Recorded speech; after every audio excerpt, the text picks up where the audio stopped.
Hoje a gente vai mergulhar num universo de pensamentos que cabe todo num arquivo de texto. Pois é, vamos dar uma olhada numa coleção de ideias super profundas, todas de propósito em letras minúsculas, que convidam a gente a repensar, a repensar tudo, desde o que é ser inteligente até o que é a própria realidade. E logo de cara o livro abre com essa declaração, bem direta, bem pessoal do autor, o Mateus. Esse é o ponto de partida que na verdade dá o tom para todo o resto. É um convite para a gente ver o mundo por uma lente diferente, a lente neurodivergente, uma perspectiva que, nas palavras dele, opera em um dos extremos da curva gaussiana. A forma que ele escolheu para expressar esses pensamentos é o epigrama. O autor diz que é a unidade mínima de uma ideia. Pensa só, é como pegar um conceito e destilar até sobrar só a essência mais pura. O livro inteiro é construído com esses bloquinhos de sabedoria, pequenos e superpotentes. A própria estética do livro já é uma pista da filosofia dele. A falta total de letras maiúsculas não é só um capricho, não. É uma declaração de liberdade.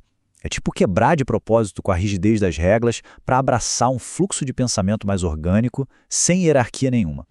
A primeira parte do livro vai fundo na própria arte de pensar. O autor não se contenta só em ter ideias, ele desafia a gente a questionar como a gente pensa e a buscar jeitos de deixar o nosso raciocínio mais afiado, mais eficaz. E aqui, olha só que interessante, ele coloca duas formas de raciocinar lado a lado. De um lado a gente tem a lógica clássica, aquela coisa binária, sabe? Certo ou errado, sim ou não. E do outro ele propõe a lógica do mundo, ou lógica fuzzy, que aceita graus de verdade. Em vez de pensar num interruptor de luz que está ligado ou desligado, pensa num dimmer. É uma lógica que reflete muito melhor as nuances e a complexidade da vida real. Essa ideia aqui democratiza a filosofia. Basicamente, o autor está dizendo que filosofar não é uma coisa só para acadêmico trancado em Torre de Marfim.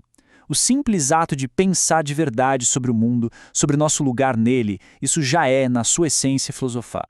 E se a inteligência não for um dom, mas sim uma habilidade que dá para treinar?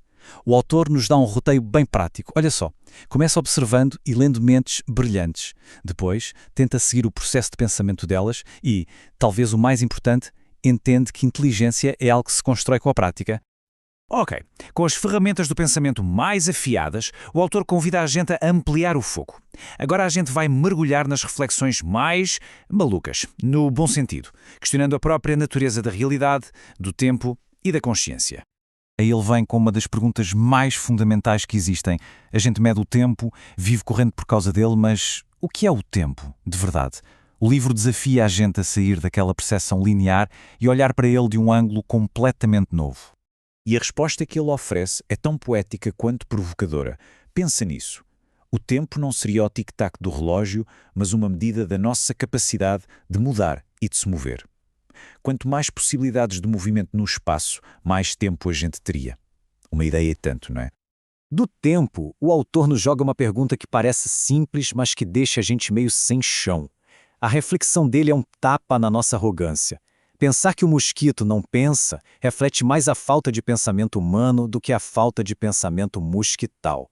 É um convite para a gente repensar o que a gente define como consciência. E do mosquito, a gente dá um salto para a escala cósmica. Essa afirmação, tão simples, é talvez a mais abrangente do livro.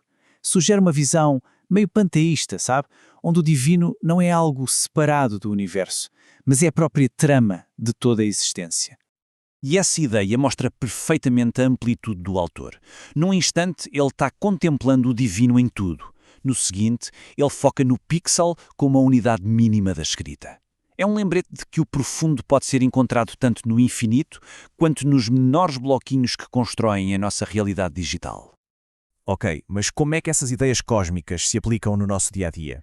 É nessa seção que a filosofia do autor aterrissa no mundo prático, oferecendo uma espécie de bússola para a arte de viver bem.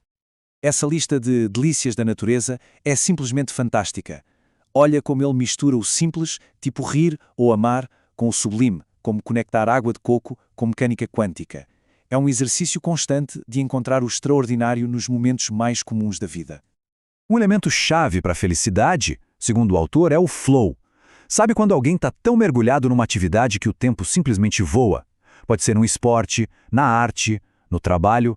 Isso é o flow. A ação vira a própria recompensa, o que prova que a felicidade está no processo, não só no resultado final. Essa aqui é uma das ideias mais transformadoras do livro. Ela vira de cabeça para baixo a nossa busca normal pelas coisas. A felicidade não é a linha de chegada, é o ponto de partida. Não é o objetivo, mas o combustível. É a base a partir da qual o sucesso e as coisas boas são construídas.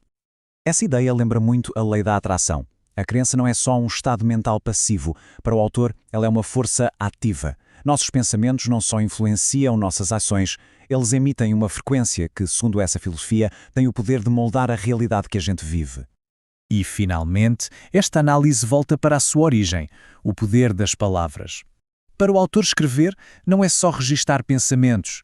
É um ato de criação, é um processo de terapia e uma forma de se conectar espiritualmente.